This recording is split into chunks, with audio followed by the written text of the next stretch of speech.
Uy, kumusta ka na? Okay na po ako, ma'am. Binigyan po ko ni Doc ng bagong gamot.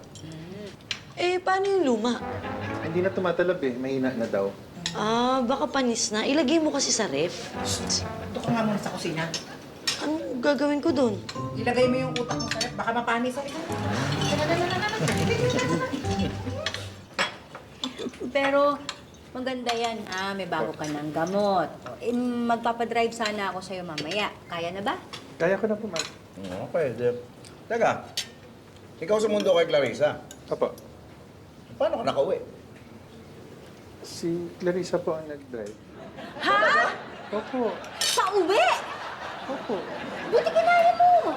Paano hindi ka kaya may kasama nga si Robert eh? Uy, pero nakapikit yan hina-high blood Ano naman diferensya kung nakapikit o nakadilat? Uy, iba yun, nakapikit. Ibig sabihin, hindi nakikita yung dinadaanan.